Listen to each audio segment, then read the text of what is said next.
qoysaskan Soomaaliyeed oo ay dhibaatooyin dhinacyo badan leh haystaan ayaa waxa ay ka mid yihiin dad fara badan oo ka soo barakacay deegaanadoodii kadib abaaro isdaba joog ah oo ku habsaday. abaarahaas oo in badan oo ka mid ah qoysaskani dhaafiyay xoolihii ay dhaqan jireen iyadoo in kalena ay ahaayeen dad beeraley ah oo noloshooda ku maareyn jiray waxa ka soo go'a dhulbeereedka ay tabcadaan. hase ahaatee hadda wax walba way isbedeleen. qoysaska noloshoodu ma aha mid caadi ah, waxaanay ka soo kala hayaameen deegaano ka mid ah gobollada koonfur galbeed ee dalka,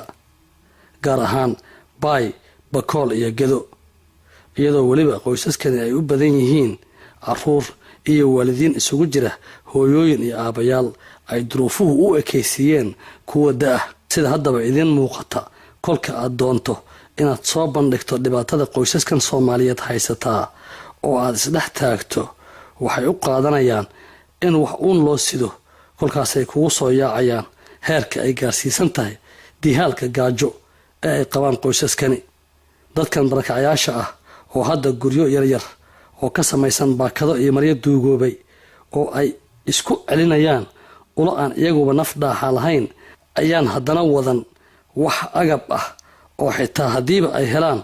ay wax ku karsadaan. agagaarka tarabuunka ayaan maanta xilli aan kormeeraynay xaaladda nololeed ee qoysaskani soo barakacay waxaan kula kulannay haweenay uu dab u shidan yahay, digsina uu u saaran yahay. waxaan eegnay bal waxaa u karsamaya hooyadan Soomaaliyeed oo ay caruurna u fadhiso, welibana ay sugi la'yihiin inta laga soo dejiyo digsigaasi. laakiin waxaan aad uga naxnay markii aanu aragnay in waxa karsamaya ay yihiin caleenta geedaha, gaar ahaan geedka loo yaqaano carmada, kaasoo ay hooyadu noogu sheegtay in ay ku qancinayso ama ay ku sabar siinayso caruurtan sugaysaa. dadka kale ee aanu la sheekaysanay ee iyaguna halkaas joogay ayaa waxay inoo sheegeen in dhibaatada ka haysata cunno la'aanta iyo agabkuba ay keentay in ugu yaraan 40 qoys oo meel wada degan ay iska sugaan hal digsi ama 2 digsi, kuwaasoo marba ay cid wax saarato haddiiba la helo. 5 abaarood يعني ديدي ما يكويني أرى كرمان أرى يكويني كرمان أنت كنت الله كرمان أنت بارد بكشيو بارد مكثاسو بكشيو لولا قبني إرنا قبني قال قبني أبارتي مريض إليها محلها إرن إلوان وكباهي أبارتي لما تبيها مالي قال وكباهي تي سدهت إتي أفراد بيرتي أنا كفدين ممكن حياتي يقعدني وكباتي تنقل إليها ما لهداك جورن أنتك دقني لبكا صرت أبارت هنجرجع سال دقني أنا هاي ما يقولش كأنها صدق أفرماك أنا بسم الله الرحمن الرحيم دات دين صاركو كوي بها جبتي أردت أولاد أسكو كورة هاي هوبك هايسن هنجرج هايسن هول هايسن يا أنت هكذي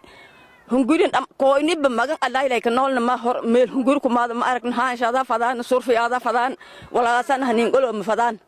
qoysaskan waxaa ku jira haddaanayba u badnayn hooyooyin caruur nuujinaya oo laakiin aanay waxba ku dheefayn ilmaha naaska hooyadu, maadaama ay hooyaduba gaajo la il daran tahay. wax kuu daran waxunbaa ka darane Siid Nuur Macallin waxa uu ka mid yahay barakacayaasha ay abaartu soo dhigtay xamar. waxaanu la socdaa dad ka soo haajiray abaarta ka jirta halka loo yaqaano Gurbaan oo Gada ka tirsan. dhibaatada gaajada, aradka iyo hooy la'aanta dadka ayuu la qabaa, laakiin isaga waxaa u sii dheer uu indha la'yahay oo xitaa awood uma leh keligii inuu magaalada u qaraab tago. si kastaba ha ahaatee dhibaatada ay qoysaskani qabaan ma aha kuwo la qiyaasi karo, waxaanay u baahan yihiin gurmad bini'aadanimo iyo mid walaalnimo oo weliba degdeg ah. una dhabaaqoon abaarana shaanti baahana dharka baahana alaabta baahana dhabkaasana shaani dadka hooyte waana kubahi تكسب هذا. يا ما يكون بنا دين سورة كوين دين سورة كوين. حد بطل كجري. دبعت أبار ذاني دي هولا كان الليلين. هولا ما هاي سنة بير حالين تلقوا بين والقدي إذا دبعت يسون. هل كمان نجاني وحياة كان نجي لكن هايشين محلنا ألعابنا محلنا دارنا محلنا ولا محلنا نمله. بي انكيار باسي كبيوهان. أنت بلك أنا بس الأقوى اللي ولا أنا خايسن أو إلهي أمي جاك أو دقيق خايسن مله ila bari oo dhiiga anoo ka bari oo kala ahaan wax kala ma haysan dhabaatadii shaysan raacdaynina ma ku bana tii ogoonle tii haas lankii haas ay badan meel isku qabad waashan انت راهي ملي هذا قرط واشن يا أنا أمبر كلام هذا أو كلام رقد لبعت يا نهايت نكى والني قبض كرو أو قال إيه عنك بحنا qaar ka mid ah dadka deegaanka ka agdhow meelaha ay barakacayaashani degeen ayaa hadda bilaabay in intii tabartooda ah ay halgelin wax u kariyaan dadkan gaajoonaya maama Sacdiye Cusmaan Geedi oo ka mid ah dadka deegaankaas ee iyagu isu xilqaamay arrintan ayaa inooga waramaysa inta qoys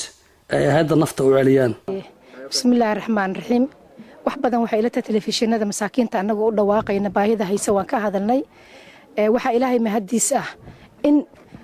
group dhalinyaro ah oo aqoon-yahan ah ay iska xilqaameen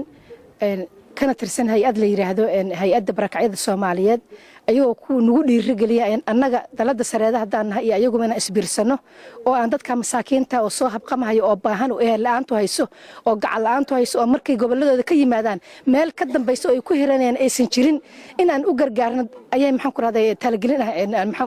nagu yimaadeen waanu mahad celinaynaa haddana waxaan u bilownay in aan u karino maalintii intii aan heli karno waad u jeedaan maanta bariiskaas aan u bilownay